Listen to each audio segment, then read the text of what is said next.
What is up, denizens of the interwebs? It's Chats here, coming at you with another video. This time we're going to be doing a Penguin review. I've heard a bunch of good things about the Penguin, and I kind of liked the last Batman movie. I liked the first 20 minutes of it, but I thought the ending was absolutely atrocious, and I hated what they did with the Riddler, but I really liked what they did with the Penguin. So hopefully they continue on with that gangster vibe that they were going for in that movie, because I actually do quite like it. And hopefully it'll be better than Gotham, because while I did enjoy Gotham's interpretation, it wasn't exactly a great Batman project. So, before I keep going, let's get into this. So, before I start rambling forever, let's get into this. So like, subscribe, and hop in, losers. Supposedly, this one's actually good. Off to a good start so far. We're getting a little bit of exposition through the form of some news stations, and we're getting some of the really good soundtrack from the Batman that I really like. The only information we have so far is that the mayor of Gotham has been murdered. Continuing to use the news report motif, they've established the timeline that this is 1 week after the event of the Batman movie. The intro is a very serviceable way to give us a bunch of information, including the fact that Falcone is dead, and that they suspect that his son will be taking over the mayorship, which I'm not really sure since when mayors were handed down through lineage, but I can accept it since that's what they're telling us. And they mentioned that that Falcone's son has been having a public struggle with alcohol, which could be used as a way to levy legal warfare against him. They also mentioned that Falcone's body was found outside the Iceberg Lounge, which of course implicates the Penguin as the murderer. They honestly really do some excellent job with the Penguin's wobble in this. I don't know who they had directing his movement, but Colin Farrell does it very well. And now showing Colin Farrell's Penguin smashing something with the hammer, and one thing I don't know if it's intentional or not is the sheer lack of force that he's putting behind the hammer swings, which really just epitomizes the sheer fact of what the Penguin is, a weak, pointless human. I'm also not really sure where he's supposed to be right now, but my first guess would have to be his Black Mask's place, which would be pretty cool, because I don't think I've actually seen Black Mask in any of the live-action Batman things, and I think he'd be a really cool villain to investigate, especially in a more grounded, crime-based show like The Penguin. I should also note that I'm going into these shows completely blind. I haven't even seen any of the promotional material or reviews for The Penguin, other than the very cursory review that Nerdrotic gave during Vine Night Tights last night. So I guess I was wrong. I'm pretty sure this is Falcone's residency, and this is Falcone's son, who walks into Penguin trying to rob him. The Penguin clearly does what he does as a sniveling coward, and hands over the jewels he was clearly about to steal to Falcone as a olive branch peace offering to try and work out a deal between them, and now he's giving endless platitudes to Falcone. Now, one thing I am going to complain about this show over is that they seem to be calling Oswald Cobblepot Oz. I think I remember hearing somewhere that was because he wanted it to be a more grounded story, but that's such a dumb reason. Batman is explicitly fantastical with a little bit of realism mixed in. The names of the characters is just as iconic as the characters themselves, and changing them for any reason is really just disingenuous and not something that I'm at all a fan of. Cobblepot's someone he's always been good at and has weaseled Al Falcone into getting back onto the drugs and alcohol that has putting him underneath such public scrutiny. Falcone is now suggesting creating a new drug that would revolutionize the drug market as a modification to the eye drop drugs that he's been using. Al has now completely flipped the script on the Penguin, revealing that he knows all of the Penguin's dirty tricks, and is giving him some of the jewelry that he was going to steal as a peace offering to request that he stays quiet about Falcone's new drug venture. The Penguin continues to do a really good job of maintaining a negotiation between the standard rules of being a gangster with this man who clearly isn't all that into the game, while also doing a really good job of juggling the platitudes he has to give while not giving away too much. The Penguin then tries to give him some advice by referencing a gangster leader that was in the Penguin's neighborhood when he was a child, who ruled with a very kind grip instead of an iron fist.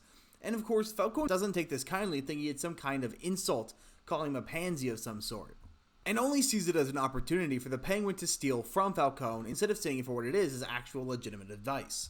In a complete and utter twist of events that I was not seeing coming, Falcone ends up pushing Penguin a little too far, and the Penguin responds with quite the bang. Honestly, I was not seeing that one whatsoever, and I am honestly shocked they took the show that way in such a well done scene. And with the absolute dynamic shift from this frame to this frame, with the absolute flip of who's on top and who's on bottom, honestly, this is really good film work and really good directing so far. And completely unlike Agatha's first 20 minutes, I am already hooked. I am very interested in what's going on in this show so far.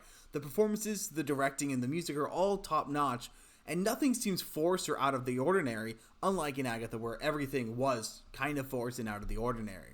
And of course, the immediate problems with everything he just did with killing the son of Falcone, the absolute grimace on his face here is pretty impressive given the sheer amount of stuff that they had to put on his face to make him look like the Penguin. The fact he can still pull off such a good grimace when this isn't his default face is really impressive. And then seeing Penguin have to deal with the ramifications, getting into Falcone's phone, and dealing with the body is also something that I appreciate that we're actually seeing, since normally in something like a Batman project, he'd be making his grunts do it, and the sheer limitations of Penguin's abilities, like his hobble, is making the scene all that more entertaining and really pushing the ramifications of what he's done. He's hidden the body in an abandoned theater, and he's quickly disposing of the remaining evidence. And of course, to perfectly show how utterly mentally imbalanced Penguin is, he is shooting at his own car to stop a bunch of teenagers from messing with his car. Man, this kid is an idiot. What kind of moron carries his social security card in his wallet, especially in such a crime-ridden city like Gotham? That's just asking for your identity to be stolen without a second thought. And Penguin pockets his wallet, which means his social security card has in fact been stolen. He then forces the boy to help him move Falcone's body into his car.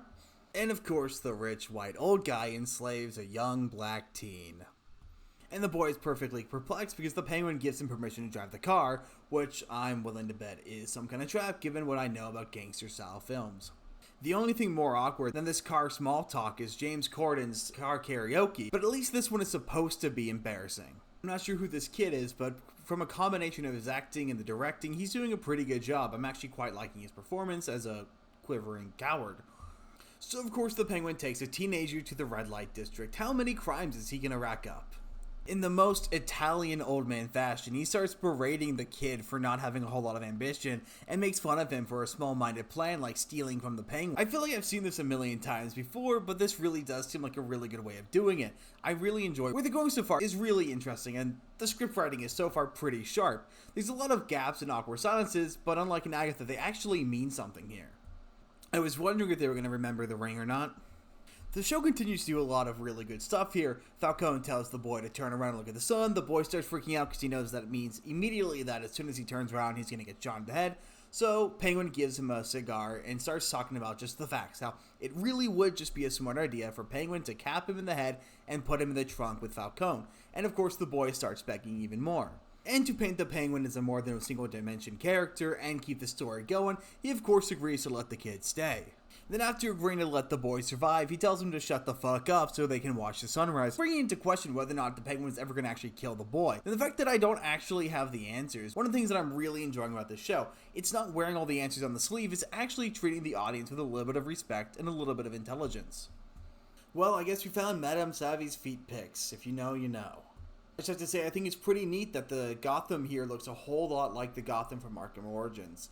That's just a small detail that I think is really cool, and I don't know if it's intentional or not, but the fact that Gotham always seems to be persistent and still even has a character in this show is really impressive to me. I really appreciate that we're shown Penguin being a whole lot like the gangster he mentioned at the beginning of the episode. How he goes and he remembers the names of at least some of his employees, despite commenting on how it's almost impossible that he could know all those names. So I really think that Penguin is trying to be a decent gangster in this show. However, whether or not that's going to pan out is yet to be seen. And I also get a bit of the feeling that this attempt at being a positive figure is going to be one of the major driving forces of the show and will be paid back in full. Man, even Gotham has McMansions. I really don't want to keep tooting the same horn, but man, Colin Farrell does an amazing job imitating the Penguin's hobble, given the fact that he's constantly shifting, yet his head is staying almost perfectly centered at all times of the scene. It's really just really good body acting. I'm trying not to be overly positive, but this show is so far giving me a whole lot to be happy about. And then Penguin gets the unfortunate news that his plant and his network is being shut down and being moved to another city out of Gotham, which of course is reasonably upsetting to him. He tries to argue, but it's very clear that the power dynamic is set, and he is nowhere near the top. He's barely even at the bottom. He does his best to try to levy everything he's got, including the shipment he stole from Al. When he tries to levy the shipment, he stole Al Capone. Al Capone's daughter walks in, interrupting the deal, leading to the family not wanting to hear what he has to say and telling him to shut the plant down within 48 hours. Of course, not getting the Penguin the result that he wants. I have a feeling he's not going to respect their wishes, though. I admit, ever since Sophia had walked on the screen, I was a little distracted. Not just because she's an attractive actress playing a crazy character, you know, the perfect combination, but then I realized where I've seen her from. It's Kristen Miletti, the mother from How I Met Your Mother, one of my favorite characters, despite how short she was on the camera for, and she draws such an audience attention. That's why I recognize her so strongly, even though it's been, 20 years since I last saw her act in anything? I might actually just find this ultimately a little too distracting given how amazing she did in How I Met Your Mother, and now I just really want to go back and watch that show for the upteenth time. Man, I really don't want to just keep praising the show. Eventually there's gotta be somewhere they screw up, but I really actually hope they don't.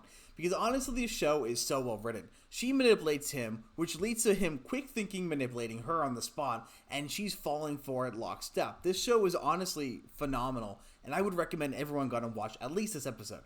For all I know, they're going to drop the ball in the next one. I have no idea, but so far, with 36 minutes left in this episode, they're doing phenomenal. She pulls him in and whispers to him, "You know, Oz, everyone's always underestimated you, but not me. I've always known you were capable of so much more," which is honestly such a good line because it doesn't tell us anything about the actual show. I mean, we still have no idea whether or not Sophia actually believes Oswald is telling the truth about her brother going on another bender, or if he's lying. It's just really well done, where we really don't have any of the answers, but we really want to know them. Even this scene right here is such a good little detail, showing us just how prideful of a character Oz is.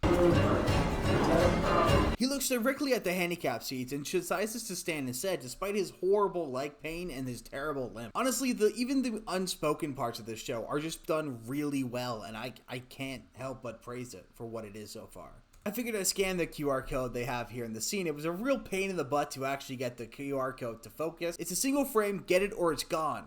And I'm just going to read what the website says. I have it up right here. Clockbreaker, what's been put in motion can't be stopped. Reignite in Arkham's releasing patients and Blackgate is a mess. No one's really a prisoner in there. Not even our old pal Sal Maroney. Hold the line 81. People say they want the truth, but they shield their eyes when we shine the light. The Terminator. Let's make sure they're not blinded again to the corruption, the killings, the Falcone power grab. Hold the line. We start in the streets. Tonight at 9 p.m. Meet at the Metro outside Crown Point. Clockbreaker. Done and done. The revolution is just getting started. I love it when shows put little Easter eggs like scannable QR codes into their product. One of my favorite one of those is from Alan Wake, but let's get back to the show. Somehow I always knew Penguin was a mama's boy. Of course the Penguin's family hates flying. And she's completely destroyed his entire character dynamic. He went from a fairly confident individual to a sniveling brat. She's literally reduced him back to a child with only a couple of words. And immediately after belittling him and tearing him down, she immediately builds him back up and affirms his choices and the decision he made to shoot Al Falcone. Penguin tries to ask Vic if he's ready for the next step. Vic says he's not sure. And the Penguin just gets this really heartfelt, "I'm just like you. We both started from the same place, the bottom, and as nothing. Lower than rats. And the Falcones, they had everything from the get-go. We need to stick together because we are better than them and we are stronger than them. And together we can exceed them." And this really helps to get Vic's blood pumping. This gets him motivated. And he decides, yes, he's ready to keep going. He's ready to move forward with Penguin. And of course, the Penguin is doing what the Penguin does best. He backstabs whoever's the closest person to him, this time backstabbing the Falcones and going directly to Salvatore, who the Falcones got locked up in. I'm going to assume this is Blackgate. He's spilling the beans on Falcone's next move, and he's offering the drop point that the Falcones are abandoning up to Sal, and offering all the information out of the move of their current factory. And of course, Sal does what any right-minded person would do and tells Penguin to fuck right off. I don't want you backstabbing weaselly ways working for me. And to which Penguin's like, okay, well, you just think on it. And as he's getting ready to leave Blackgate, he hands Sal his ring. And that seems to be just enough to drop enough faith into Sal that it looks like he's going to come through and make the deal after all. And of course, Sophia is onto him after all. Penguin is cornered in an alley, and instead of trying to blend into the crowd nearby him, he decides to stuff himself into his own trunk, which somehow works. Sophia's guards just go straight into the alley looking for him in the middle of the crowd. While he gets out of the trunk, he gets right back into the driver's seat to run off. Except one of the guards was smart enough to stay behind and of course catches him in the act. Chekhov's air freshener. My god, that scene was so well done. I don't even want to talk about it. No, I'm not going to say what happened in that scene, but all of the performances are really well done. All of the story beats that we've seen so far in this episode has paid off, and it is so well done. Just go and watch it. Just go and watch this episode. I can't speak on the rest of the show, obviously, because currently only episode 1 is out.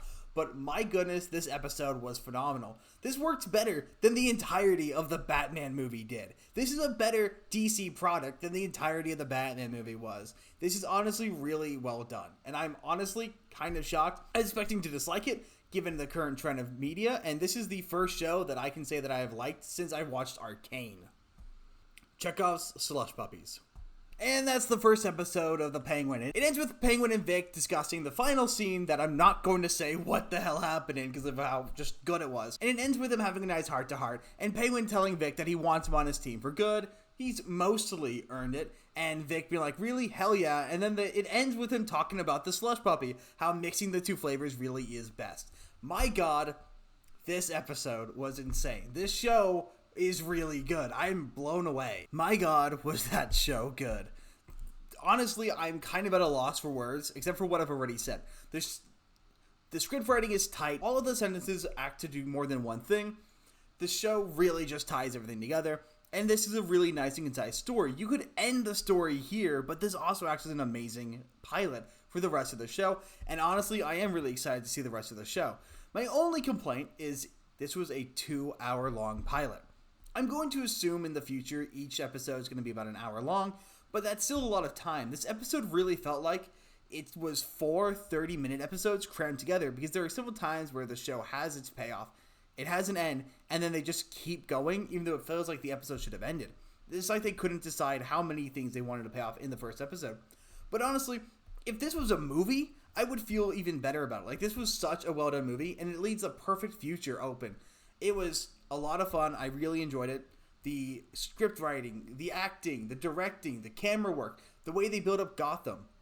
It's commonly said that Gotham is the second most important character in a Batman product, and I wholly agree. You really feel a lot about Gotham, and you really feel the consequences of the end of the Batman movie, even if that movie was only okay. Honestly, I'm going to have to say that Penguin's probably an 8.5 so far. The first episode, 8.5 to maybe a 9 out of 10. My only issue is it was just so long, and I found myself checking the time repeatedly because I always felt like I was at the end of the episode, but there was still so much episode left to give, just because of how many different independent endings they put into the show. But I'm not going to complain too much. It was really good, and I'm really looking forward to covering this show every week. And that's my thoughts on my Penguin. Let me know if you watched it, how you felt about it, and if you're going to keep watching the Penguin as it goes on. And thanks for coming along and really enjoying something worth watching.